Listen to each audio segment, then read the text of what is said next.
Hello and welcome to universe English classes. Students, आज की class में हम पढ़ने वाले हैं क्लास 12th स्टैंडर्ड की रेनबो बुक से लेसन नंबर 8, जिसका नाम है journey to the end of the earth. Journey to the end of the earth एक ऐसा लेसन है जो एक रियल लाइफ नैरेटिव है। इस लेसन में राइटर टिशानी डोशी अपने अंटार्कटिका विजिट के एक्सपीरियंसेस को शेयर करती है।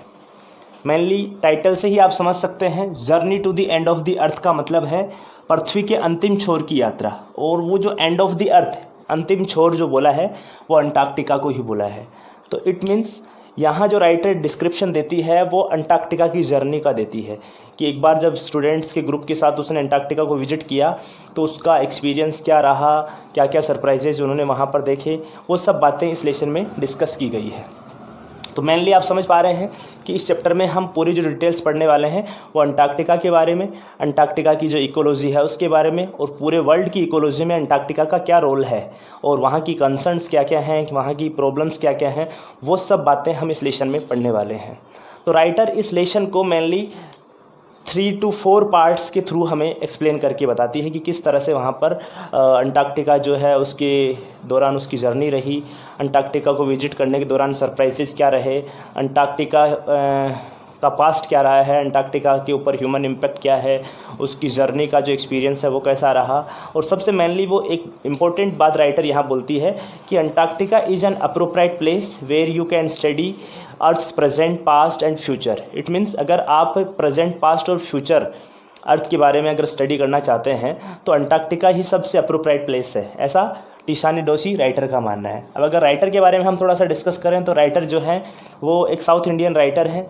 और मेनली यहाँ साउथ इंडियन राइटर जो हैं वो जब विजिट करती है अंटार्कटिका को तो उसके एक्सपीरियंसेस क्या रहते हैं वो शेयर करती है। तो जैसा कि आप देख पा रहे हैं, कुछ पॉइंट्स के थ्रू इस पूरे चैप्टर को आप समझ सकते हैं जिनसे रिलेटेड इंपॉर्टेंट क्वेश्चंस जो हैं वो पुटअप होते हैं। सबसे पहले जैसा आप देख पा रहे हैं अबाउट द जर्नी के बारे में। तो जर्नी कहाँ से स्टार्ट हुई, कैसे स्टार्ट हुई, जर्नी का ड्यूरेशन क्या था, कितना टाइम कंज्यूमिंग ये जर्नी थी, वो सब बातें इसमें मेनली पढ़ेंगे। तो स्टार्टिंग के जो 2 पैराग्राफ है वहाँ आप पढ़ेंगे कि एक एकेडमिक सोकल्स की शिप है, एक रशियन रिसर्च वेसल है, रूस का अनुसंधान जहाज है, जिसके ऊपर उसने अपने आप को यात्रा करते हुए पाया। इसका मतलब इसकी जो जर्नी है राइटर की वो स्टार्ट हुई थी इक्वेटर के नॉर्थ की तरफ, 13.09 डिग्री मद्रास के पास। इसका मतलब चेन्नई के पास से उन्होंने अपनी जर्नी स्टार्ट करी थी। और इस जर्नी के दौरान उसने कार, एरोप्लेन और शिप तीनों के कॉम्बिनेशन से मोर देन 100 आवर्स की अपनी जर्नी को कंटिन्यू करते हुए वो अंटार्कटिका पहुंचती है। तो इस दौरान राइटर कहती है कि क्रॉसिंग 9 टाइम जोन्स, कि उसने 9 टाइम जोन्स को क्रॉस किया। इसके अलावा 6 चेक पॉइंट्स को क्रॉस किया एंड 3 बॉडीज़ ऑफ वाटर। और इसके अलावा उसने 3 बड़े बड़े जो महासागर थे, पानी के जो सोर्स थे, उनको पार किया। तो इस जर्नी के दौरान वो 9 टाइम जोन्स को यानी समय क्षेत्र को पार करती है, 6 चेक पॉइंट्स को पार करती है और 3 बॉडीज़ ऑफ वाटर को वो पार करती है। इसके बाद अगले ही पैराग्राफ में वो अपना एक्सपीरियंस बताती है कि जैसे वो वहाँ पर मोर देन 100 आवर्स की एक जर्नी के बाद वहाँ पहुँची तो उसका जो फर्स्ट एक्सपीरियंस था, जो फर्स्ट उसका जो दृश्य उसने देखा, आई मीन जो उसने लैंडस्केप्स देखे वहाँ पर, वाइट लैंडस्केप्स का जो एक इमेंसिटी देखी, वो सब चीज़ें उसके लिए बड़ी सरप्राइजिंग थी। और फिर वो पास्ट के बारे में डिस्कस करने लग जाती है कि वो पुराना समय कैसा रहा होगा जब इंडिया भी इसी अंटार्कटिका का एक पार्ट था या इसी बड़े से लैंडमास का पार्ट था। तो इस तरह से सबसे पहले यहाँ पर अबाउट द जर्नी में हम अंटार्कटिका को विजिट कैसे किया, तो एक एकेडमिक सोकल्स की जहाज़ के थ्रू वो वहाँ पर पहुँचती है। इससे पहले कार और एरोप्लेन के कॉम्बिनेशन से वो वहाँ जाती है। तो ओवरऑल उसने तीनों के कॉम्बिनेशन से, यानी आप नॉर्मली टाउन से लेकर कार और एरोप्लेन से फिर वो रशिया से कोई एक एकेडमिक सोकल्स की जो शिप है बड़ा, उस शिप के थ्रू एक ग्रुप के साथ वहाँ पर जाती है। उसके बाद जो सबसे इम्पोर्टेंट अगला पार्ट आता है वो है पार्ट ऑफ हिस्ट्री। तो पार्ट ऑफ हिस्ट्री, अंटार्कटिका की पार्ट ऑफ हिस्ट्री क्या है, आई मीन हिस्ट्री क्या है वहाँ की, तो हिस्ट्री क्या हमें रिप्रेजेंट करती है। तो राइटर कहती है कि अंटार्कटिका का जो एंशिएंट नेम था वो था गोंडवाना, और उस समय वहाँ पर जो क्लाइमेट वगैरह थी वो काफ़ी वार्म थी। और ये सब बातें अंटार्कटिका की वो बताती है 650 मिलियन ईयर्स एगो, यानी 650 मिलियन साल पहले। अगर कैलकुलेशन में करें तो 65 करोड़ ईयर्स एगो, 65 करोड़ साल पहले अंटार्कटिका का जो नाम था वो गोंडवाना था। और ये गोंडवाना जो था वो काफ़ी एक सुपर कॉन्टिनेंट के तौर पे जाना जाता था। उस समय वहाँ की क्लाइमेट बिल्कुल डिफरेंट थी। वहाँ पर फ्लोरा एंड फोना जो थी वो भी डिफरेंट टाइप्स की पाई जाती थी। इसके अलावा वहाँ पर कई ऐसी स्पेसीज़ थी जो अभी अवेलेबल नहीं है। तो राइटर कहती है कि उस समय क्लाइमेट काफ़ी वार्म थी, डायनासोर्स जो है वो वहाँ पर थे, लेकिन धीरे धीरे जैसे जैसे मोर देन 500 ईयर्स तक ये थ्राइव करता रहा, फलता फूलता रहा, तो उसके बाद में धीरे धीरे इसका जो शेप है वो चेंज हो गया और जो डायनासोर्स जैसी स्पेसीज़ थी वो वहाँ पर लुप्त हो गई और इसके अलावा दूसरी जो स्पेसीज़ हैं मैमल्स वगैरह वो जानवर जो है वहाँ पर देखे जाने लगे। तो इस तरह से कुछ चीज़ें जो हैं वो चेंज हो गई। तो ओवरऑल इस पार्ट ऑफ हिस्ट्री में वो बताती है कि गोंडवाना इसका प्राचीन या पुराना नाम था। आज का जो अंटार्कटिका है वही गोंडवाना का एक सेंटर हुआ करता था। उसके बाद इसी चैप्टर में वो आगे इसी पार्ट में वो बताती है कि जैसे ही वो वहाँ पर पहुँची तो उसका एक्सपीरियंस रहा कि उस जैसी साउथ इंडियन के लिए अंटार्कटिका को विज़िट करना एक बड़ा सरप्राइज़ था, क्योंकि वहाँ पर वर्ल्ड की 90% आप आइस देख सकते हैं। वहाँ पर विजुअल स्केल्स देख सकते हैं जो छोटे से लेकर के बड़े आइस बर्ड्स के तौर पर आप देख सकते हैं। छोटे छोटे आपको बर्फ़ के आइस बर्जेस जो हैं उनको देख करके आप बड़े बड़े आइस बर्जेस को भी देख सकते हैं। सबसे बड़ा जो आइस बर्ड्स या बर्फ़ का जो एक पहाड़ है उसको बेल्जियम कंट्री के जितना रिकॉर्ड किया गया कि जितना बेल्जियम कंट्री है उतना बड़ा तो वहाँ पर एक आइस बर्ज है। ऐसे ही छोटे छोटे इंसेक्ट से लेकर के ब्लू व्हेल तक आपको बड़े बड़े जो हैं वो क्रिएचर्स वहाँ पर देखने को मिल जाएंगे, जानवर देखने को मिल जाएंगे। और वहाँ पर विजिट करना वो कहती है कि there is no human mark, वहाँ पर कोई भी ह्यूमन मार्क नहीं है। I mean there is no billboards, no sign board, no roads, no trees, no buildings. तो ये सब चीज़ें वहाँ पर देखने को नहीं मिलेगी। अर्थली सेंसेस तो आप भूल ही जाते हैं कि अगर आप वहाँ जाते हैं और आप जा कर के कुछ अर्थ को देखना चाहें या कुछ सॉइल को देखना चाहें तो ये चीज़ें वहाँ पर पॉसिबल नहीं हैं। इसके अलावा विजुअल स्केल्स तो मैंने बताया microscopic to mighty, I mean छोटे से लेकर के और बड़े बड़े विजुअल स्केल्स आप वहाँ पर देख सकते हैं, चाहे वो क्रेचर्स की बात हो चाहे वो बड़े बड़े आइस बर्जेस की बात हो। इसी तरह से ये जो एक्सपीरियंस है वो उसके लिए काफ़ी माइंड बॉगलिंग था। वो कहती है कि अंटार्कटिका पे चलना एक तरह से सरप्राइजिंग है, और वो सरप्राइजिंग कैसे, पिंग पोंग बॉल की तरह है कि जैसे कोई बड़ी सी एक टेबल टेनिस की बॉल के अंदर से चल रहे हैं जो एक खोखली है जहाँ पर कोई आपको दूसरी चीज़ें नहीं मिलेंगी जो प्लेस को ऑक्यूपाई करके रखा हुआ हो। तो इस तरह से वो अपने एक्सपीरियंसेस को भी इसी पार्ट ऑफ हिस्ट्री के अगले पैराग्राफ में शो करती है। तो पार्ट ऑफ हिस्ट्री में बस आप मेनली ये देखेंगे कि इसका प्राचीन नाम गोंडवाना था और क्लाइमेट चेंजेस उस समय एक बहुत बड़ा प्रॉब्लम था। आई मीन वहाँ पर क्लाइमेट जो है वो काफ़ी वार्म थी, कई तरह की स्पेसीज़ जो थी वो बाद में लुप्त होती चली गई। उसके बाद राइटर अगला पैराग्राफ जो है वो उसमें ह्यूमन इम्पैक्ट की बातें करते हैं। तो ह्यूमन इम्पैक्ट आप नाम से ही समझ रहे हैं कि इंसान का, मनुष्य का जो इम्पैक्ट है वो कितना है अंटार्कटिका की इकोलॉजी पर या पूरे अंटार्कटिका पर। तो वो सब बातें वहाँ पर वो वन बाय वन अलग अलग पैराग्राफ में डिस्क्राइब करती हैं। राइटर सबसे पहले कहती है कि 12,000 ईयर्स एगो ह्यूमन सिविलाइजेशन जो है उसका अराइवल होता है। तो सिंपली जैसा हमने पढ़ा कि अंटार्कटिका जो है वो तो लगभग कितने 650 मिलियन ईयर्स एगो से ही ऑलरेडी हम देख रहे हैं कि वहाँ पर ऐसा जो ज्योग्राफी के जो एक्सपर्ट है वो ऐसा मानते हैं कि काफ़ी पुराना गोंडवाना जो प्लेस रहा है, अंटार्कटिका काफ़ी प्लेस पुराना रहा है। लेकिन ह्यूमन इम्पैक्ट कैसे वहाँ पर वो चीज़ें चेंजेस करते हैं या ह्यूमन इम्पैक्ट क्या है। तो राइटर कहते हैं कि 12,000 ईयर्स एगो ह्यूमन सिविलाइजेशन का अराइवल हुआ, यानी 12,000 साल पहले मनुष्य सभ्यता जो है वो यहाँ ग्लोबल सीन पर आती है। और इस ग्लोबल सीन के दौरान, इस छोटे से पीरियड के दौरान अगर अपन देखें, अब छोटा सा पीरियड अगर देखें 12,000 ईयर्स कोई ज़्यादा बड़ा पीरियड नहीं है। अगर हम इस 650 मिलियन ईयर्स की अगर बात करें तो केवल 12,000 ईयर्स के इस पीरियड में जब से इंसान या मनुष्य का आगमन हुआ है इस पृथ्वी पर, तब से इस पीरियड में इंसान ने काफ़ी बड़ी जो चीज़ें हैं वो चेंज कर दी हैं, काफ़ी बड़े रकस कर दिए हैं, काफ़ी चीज़ें ईचिंग कर दी हैं। I mean villages, cities, mega cities ये सब क्रिएट कर दी हैं, बिल्डिंग्स बना दी हैं, ब्रिजेस बना दी हैं और नेचर के ऊपर अपना एक इम्पैक्ट छोड़ा है। और जैसे ही पॉपुलेशन बढ़ी है तो पॉपुलेशन की वजह से बहुत सारी प्रॉब्लम्स क्रिएट हुई है। कार्बन का इमिशन जो है वो बढ़ा है, कार्बन या फॉसिल फ्यूल्स की यूज़ की वजह से कार्बन का जो एक सर्किल है वो एनवायरनमेंट में बढ़ा है। इस वजह से पोल्यूशन जैसी प्रॉब्लम्स क्रिएट हुई और प्रॉब्लम्स की इसी पोल्यूशन की वजह से फिर ग्लोबल वार्मिंग की प्रॉब्लम क्रिएट हुई है। तो ग्लोबल वार्मिंग के पीछे अगर अपन देखें तो सबसे बड़ा अगर कोई कॉज है, सबसे बड़ा रीज़न है तो वो है इंक्रीजिंग ह्यूमन पॉपुलेशन। तो स्टार्टिंग के पैराग्राफ में आपको ये सब चीज़ें देखने को मिलेंगी। आगे राइटर जो कहता है कि ग्लोबल वार्मिंग कॉमन इसलिए है क्योंकि टेम्परेचर जो है वो अब देखा जा रहा है कि टेम्परेचर बढ़ रहा है और टेम्परेचर बढ़ने की वजह से ही ग्लोबल वार्मिंग के जो साइन है वो इजीली हम देख सकते हैं। राइटर खुद कहती है टिशानी डोसी कि जब हम स्टडी करते थे तो उस समय हमारे टाइम पर जो डिबेट के टॉपिक हुआ करते थे वो ग्लोबल वार्मिंग से रिलेटेड होते थे, क्लाइमेट चेंजेस से रिलेटेड होते थे। तो इस तरह से इस पैराग्राफ में कुछ डिस्क्रिप्शन दिया है। आगे राइटर कहती है कि स्टूडेंट्स ऑन आइस, ये एक प्रोग्राम था जो अंटार्कटिका में 6 ईयर्स के लिए चलाया गया था। और ये प्रोग्राम जो है वो किसी कनाडा के एक एक्सपर्ट ने, जियोफ ग्रीन जिसका नाम था, उसने चलाया था। तो स्टूडेंट ऑन आइस ये एक इंपॉर्टेंट पैराग्राफ है। इस स्टूडेंट ऑन आइस वाले इससे रिलेटेड क्वेश्चंस भी पुटअप होते हैं। तो स्टूडेंट्स ऑन आइस जो है वो एक ऐसा 6 ईयर्स का प्रोग्राम था which was headed by the Canadian Geoff green. और जियोफ ग्रीन जो है वो एक ऐसे एक्सपर्ट थे जो पहले रिच लोगों को, जो एक्सपर्ट लोगों को, रिटायर्ड लोगों को, क्यूरियस लोगों को वहाँ पर लेकर के आते थे। लेकिन जैसे ही बाद में उनको पता चला कि मुझे इन लोगों की बजाय कुछ हाई स्कूल के स्टूडेंट्स को लेकर आना चाहिए, टीनेजर्स को लेकर आना चाहिए, तो बाद में उन्होंने इस तरह का एक्शन स्टार्ट करा और वो स्टूडेंट्स जो है उनको लेकर के आते हैं। तो इसी वजह से ये प्रोग्राम जो है उसका नाम रखा गया स्टूडेंट्स ऑन आइस, यानी आइस के ऊपर, हिम पर विद्यार्थी।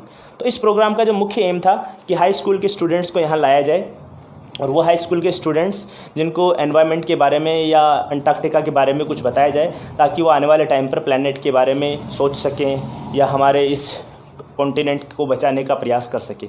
क्योंकि स्टूडेंट्स के अंदर वो आइडल्स होते हैं, वो आदर्श होते हैं कि वो प्लैनेट को क्या कर सकते हैं, बचा सकते हैं। और सबसे बड़ी चीज़ है कि वो यंग है, अभी वो उसके बारे में अगर जानेंगे तो आने वाले टाइम पर वो उसके ऊपर इंपॉर्टेंटली एक्ट कर सकते हैं और एनवायरनमेंट को सेव करने में स्टूडेंट्स एक इंपॉर्टेंट रोल अदा कर सकते हैं। तो इस तरह से स्टूडेंट ऑन आइस जो है वो एक ऐसा एक्सपीडिशन है, एक ऐसा प्रोग्राम है, एक ऐसा अभियान है जो 6 साल के लिए वहाँ पर अंटार्कटिका में किसी कनाडा के जियोफ ग्रीन के द्वारा चलाया गया था, जिसका उद्देश्य था हाई स्कूल के स्टूडेंट्स को अंटार्कटिका तक लेकर आना और अंटार्कटिका के बारे में और पूरे प्लैनेट के बारे में उनके अंदर एक अंडरस्टैंडिंग डेवलप करना।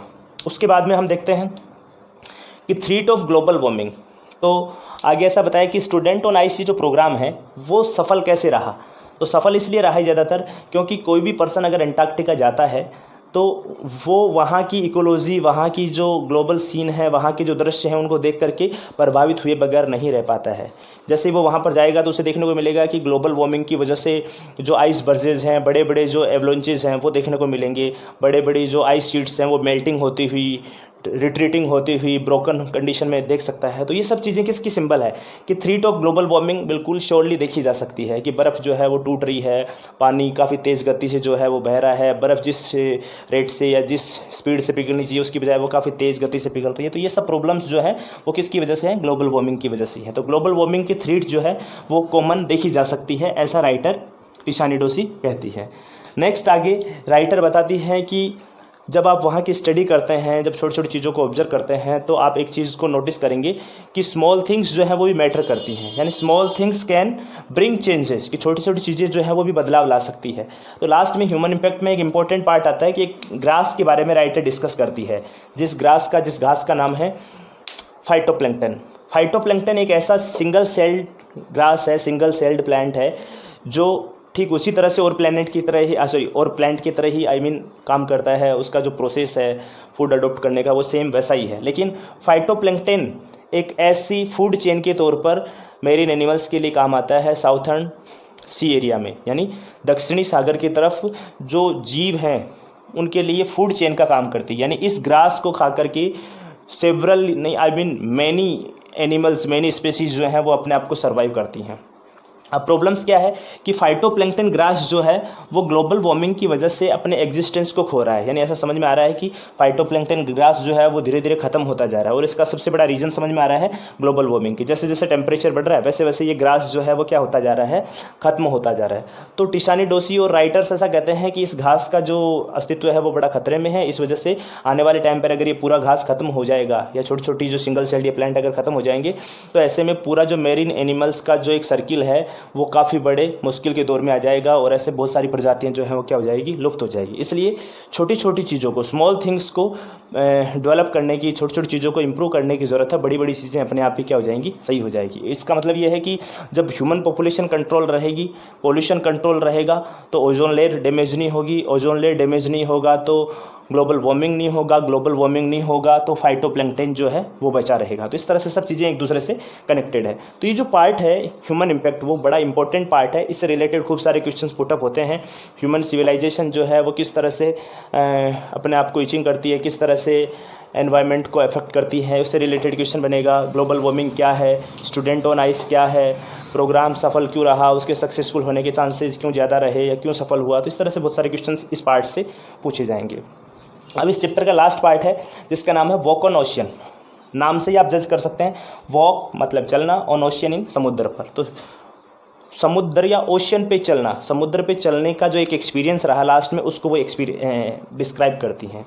टिशानी डोशी कहती है कि जब जर्नी जो उनकी थी तो वो जर्नी पूरी विजुअल एक्सपीरियंसेस से थी, एपिफेनीज से भरी हुई थी, एक प्रत्यक्ष दर्शनों से भरी हुई थी। और उस जर्नी के दौरान जब उनका एकेडमिक सर्कल्स की आगे बढ़ रहा था तो किसी दो आइलैंड के बीच में, एक का नाम पेनिसुला और एक का नाम टेडपोल, उन दोनों आइलैंड के बीच में, बर्फ़ के आइलैंड के बीच में वो जहाज़ आगे जा कर के फंस जाता है और आगे बढ़ नहीं पाता है। इट मीन्स क्लियरली ऐसा देखा गया है कि वहाँ पर बर्फ़ जमी हुई थी और उस बर्फ़ जमी होने की वजह से वो जहाज़ आगे नहीं जा पाया।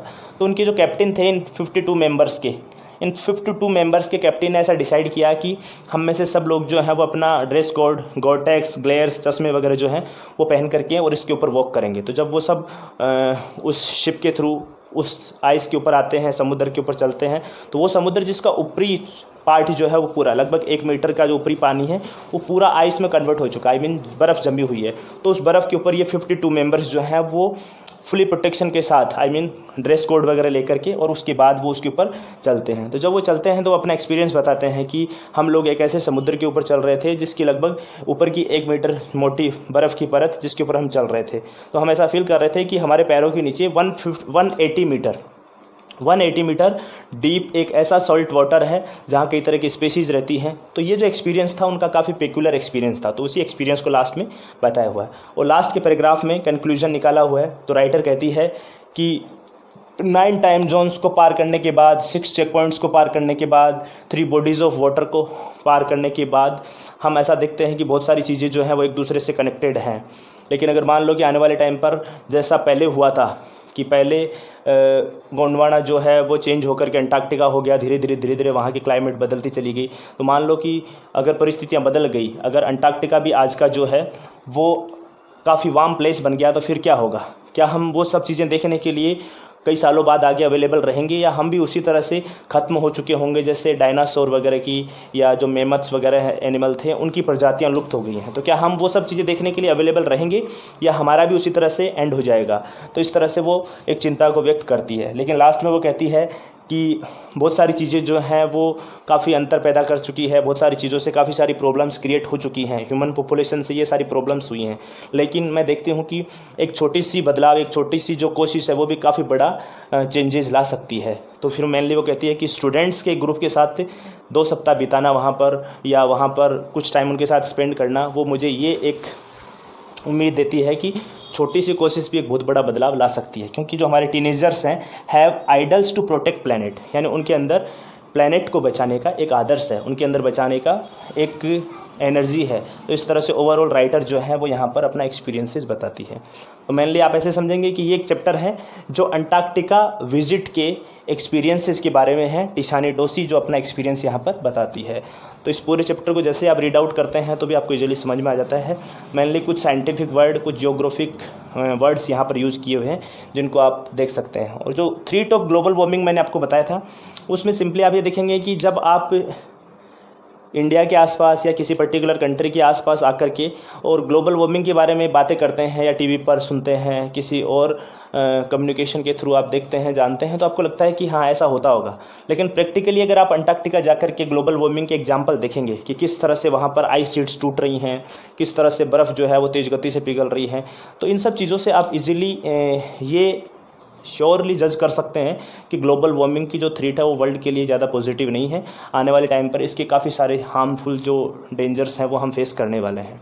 तो इस तरह से अंटार्कटिका के बारे में टिशानी डोशी का ये एक एक्सपीरियंस है जो इस चैप्टर में वो अपने आप को यहाँ पर प्रेजेंट करती है, आई मीन अपने आप के एक्सपीरियंस को यहाँ पर प्रेजेंट करती है। तो इस चैप्टर में आप अच्छे से रीड आउट करेंगे, जो प्रॉब्लम्स हैं उससे रिलेटेड आप मुझे कमेंट बॉक्स में भी लिख कर पूछ सकते हैं। Thank you.